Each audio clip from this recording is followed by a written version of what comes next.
नमस्कार। बीपीएसए विचारधारा इस यूट्यूब चैनल पर आप सभी का मैं अमित स्वागत कर रहा हूँ। आज मेरा पहला वीडियो आप लोगों ने देखा, यह दूसरा वीडियो आपके सामने मैं ला रहा हूँ। इस वीडियो का टॉपिक है आज की चर्चा का, डॉक्टर बाबा साहब अम्बेडकर ने मनुस्मृति क्यों जलाई। अनेक विचारकों का यह मानना है और डॉक्टर बाबा साहब अम्बेडकर को इस बारे में बहुत सारे विचारक स्कॉलर्स क्रिटिक भी करते हैं कि मनुस्मृति हालांकि मॉडर्न हिंदुओं का बहुत ज़्यादा प्रचलित धर्म ग्रंथ नहीं है, उसके बावजूद अगर मनुस्मृति को जलाना यह सिग्निफिकेंट कोई बात नहीं है, उसको जलाना बहुत महत्वपूर्ण बात नहीं थी, ऐसा उनका कहना है। वास्तव में यह बातें कितनी सही है इसको सोच समझना बहुत ज़रूरी है।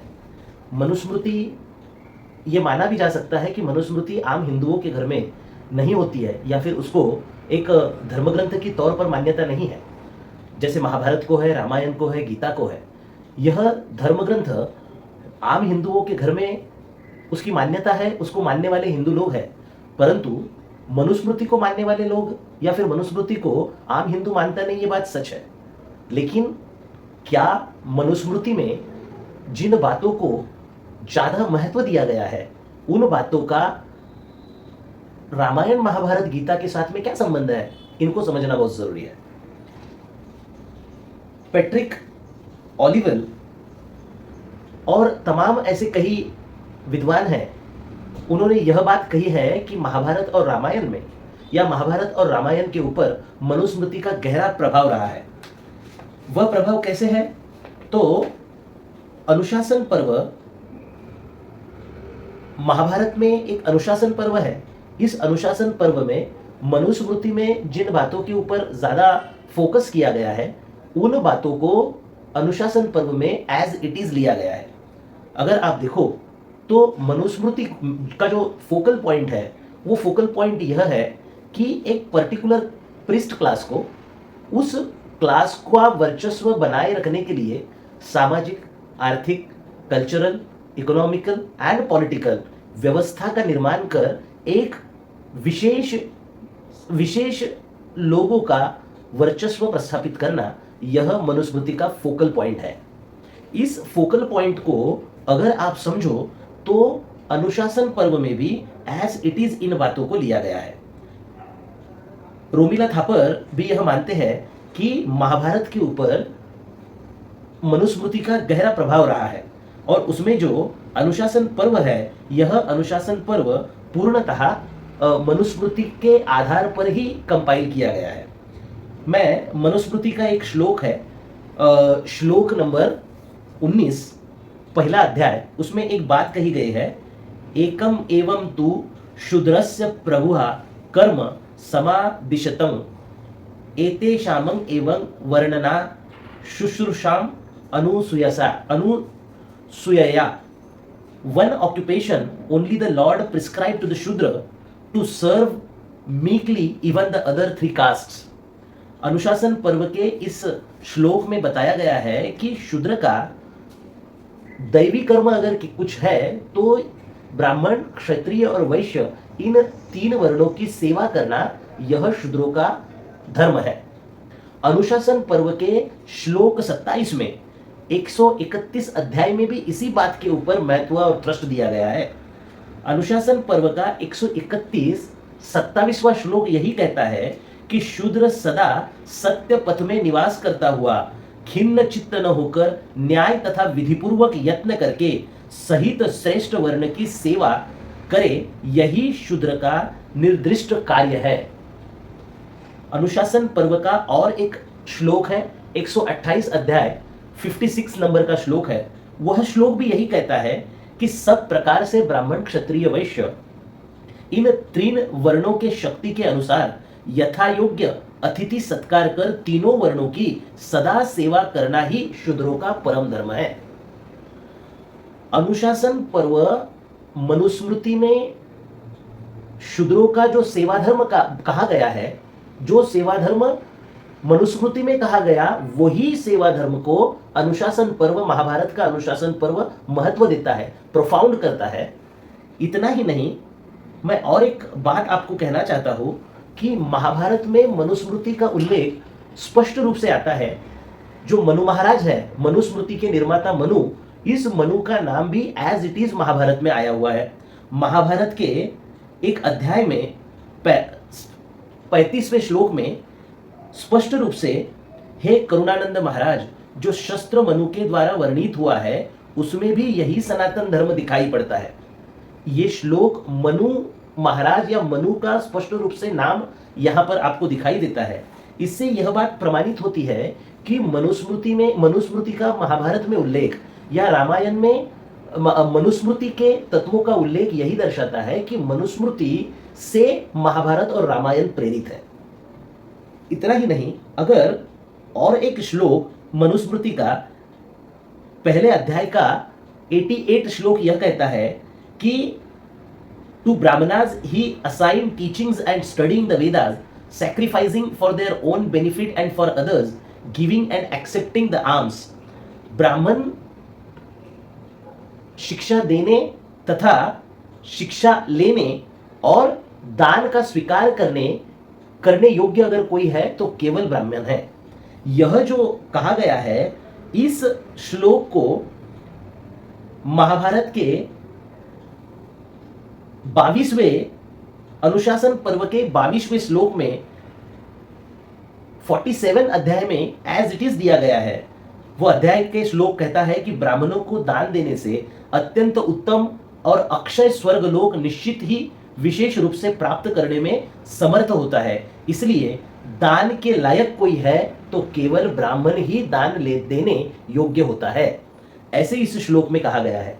मैं आपको केवल इतना ही बताना चाहता हूं कि महाभारत का अनुशासन पर्व पूर्णतः मनुस्मृति के आधार पर बनाया गया है। मनुस्मृति महाभारत के अनुशासन पर्व का आधार है। अभी सवाल यह होता है कि क्या मनुस्मृति पहले लिखी गई कि महाभारत पहले लिखा गया? मैं आपको यह बताना चाहता हूं कि अल्ट हिलबेटल, ये एक इंडोलॉजिस्ट है, उनका यह कहना है कि मनुस्मृति का निर्माण मौर्य साम्राज्य की प्रतिक्रिया में किया गया है। मौर्य साम्राज्य के यानी सम्राट अशोक, जिस सम्राट अशोक ने एक धम्मराज्य निर्माण किया, धम्म राज्य में जो बातें, बुद्धिज्म की बातें बहुत ज्यादा थ्रस्ट देकर बुद्धिज्म की बातों को रखा गया बौद्ध साम्राज्य में या फिर मौर्य साम्राज्य में, सम्राट अशोक के पतन के बाद, सम्राट अशोक के मृत्यु के बाद तुरंत फौरी तौर पर क्या हुआ, मनुस्मृति का निर्माण किया गया और मनुस्मृति के निर्माण के बाद इस व्यवस्था को बदलने का प्रयास किया गया। इसलिए प्रोफेसर अल्ट हिलबेटल का कहना है कि मौर्यों की प्रतिक्रिया में कुछ ब्राह्मणों के समूह ने मिलकर महाभारत और रामायण जैसे ग्रंथों का निर्माण किया। साथियों, इसके साथ में और एक बात महत्वपूर्ण है कि मनुस्मृति जो लिखी गई है, उस मनुस्मृति का जो मनुस्मृति प्रोफेसर बुलर, इन्होंने यह कहा है कि Manusmriti was composed between the 2nd century BC to 2nd century AD। ईस्वी सन पूर्व दूसरे शताब्दी से ईस्वी सन दूसरे शताब्दी तक मनुस्मृति के बनने का जो समय है वो इतना प्रदीर्घ और बड़ा है। इतना ही नहीं, पैट्रिक ओलिवेल, इनका यह कहना है कि Manu interested may not be in the lower classes of the society. हाँ, और एक बात बहुत इंपॉर्टेंट है, पैट्रिक ओलिवेल न्यूमिस्मेटिक स्टडी के आधार पर या फिर जो मुद्रा का जो ज्ञान होता है उसके आधार पर कहते हैं कि गोल्डन कॉइन जो मनुस्मृति में लिखे गए हैं, इन गोल्डन कॉइन के आधार पर यह माना जा सकता है कि मनुस्मृति संभवतः मौर्य काल के बाद में ही लिखी गई है। और एक महत्वपूर्ण बात यहां पर मैं बताना चाहता हूं कि मनुस्मृति में यवन, कंबोज, शक, पहलवा, चाइना, ये जो सारी शब्दावली आती है, यह सारी शब्दावली का अध्ययन अगर करते हैं तो ये सारे शब्द जो है ये मौर्य साम्राज्य के बाद में इमर्ज हुए हैं। इसलिए पैट्रिक ओलिवेल स्पष्ट रूप से कहते हैं कि मनुस्मृति साधारणतः दूसरे century BC, second century BC में निर्माण की गई है। चाइना ये जो शब्द है या चीन ये जो शब्द है, ये शब्द भी बाद के समय में बना है और वो शब्द भी मनुस्मृति में दिखाई देता है। ऐसी कई बातें हैं जो आधुनिक आर्कियोलॉजी, न्यूमिस्मैटिक स्टडी के आधार पर प्रमाणित की जा सकती है कि ये मनुधर्म शास्त्र मौर्य काल के बाद में निर्माण किया गया है। साथियों, मौर्य काल के बाद में अगर मनुस्मृति निर्माण की गई है और मनुस्मृति सेकेंड सेंचुरी बीसी के बाद बनाई गई है, तो संभवतः इस मनुस्मृति का बहुत बड़ा हिस्सा अनुशासन पर्व ये मनुस्मृति के आधार पर महाभारत में आया है। तो इससे यह प्रमाणित होता है कि महाभारत निश्चित तौर पर मनुस्मृति के बाद में लिखा गया ग्रंथ है। वैसे ही रामायण है और गीता मूलतः महाभारत का हिस्सा है। महाभारत काव्य है, इतिहास नहीं। रामायण महाकाव्य है, इन्हें अंग्रेजी में एपिक कहते हैं। महाभारत और रामायण ये काव्य है। काव्य ही नहीं बल्कि महाभारत का जो शांति पर्व है, यह शांति पर्व जिसमें समाज, धर्म, योग, ये सारी बातें बुद्धिज्म से ली गई है, ऐसा भी कई विद्वानों का कहना है। मैं ये बताना चाहता हूं कि बाबा साहेब अम्बेडकर मनुस्मृति को जलाते हैं, इसका मुख्य कारण है कि इन धर्म ग्रंथों के जो मूल स्रोत है वो मनुस्मृति है। इन धर्म ग्रंथों का मूल स्रोत अगर मनुस्मृति है तो मनुस्मृति को खत्म करना बहुत जरूरी है।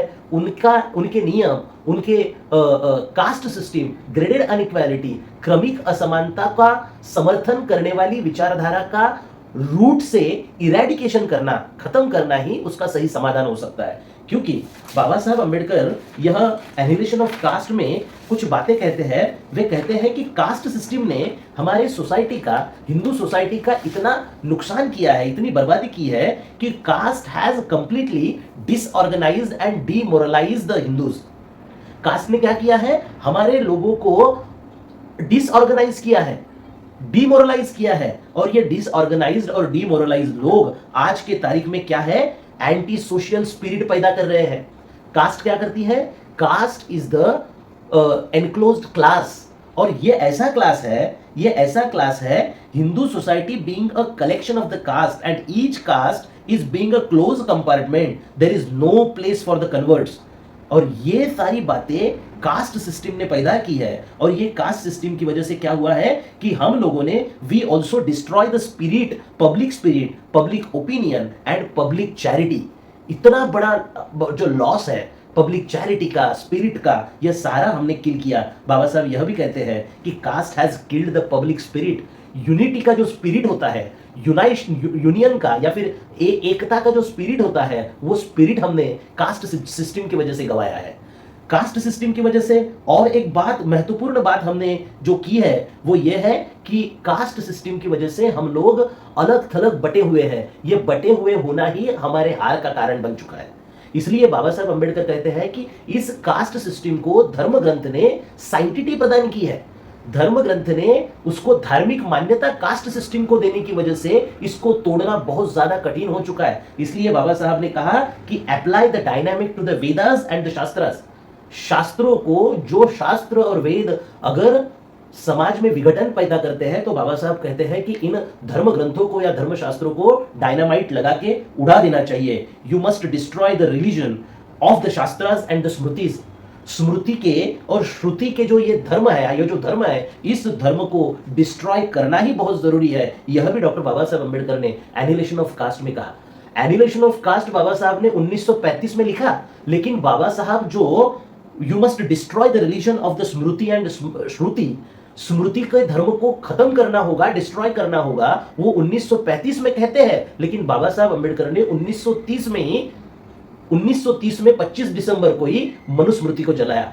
पहले जलाया और फिर बाद में उसको बाबा साहब अम्बेडकर ने बात की, माने पहले कहा और फिर किया, ऐसे नहीं है। पहले बाबा साहब ने किया, खुद होकर मनुस्मृति को जलाया और फिर उन बातों का समाज में जाकर प्रसार और प्रचार किया। साथियों, आज के तारीख में मनुस्मृति केवल जलाना आज हमारे सामने बहुत बड़ा चैलेंज नहीं, मनुस्मृति की तरह बहुत सारे चैलेंज आज समाज में खड़े हुए हैं। हमें समाज के इस विघटन को बचाना होगा। जो हमारी संस्कृति अलग अलग है, हम अलग अलग विचारों को मानने वाले लोग हैं।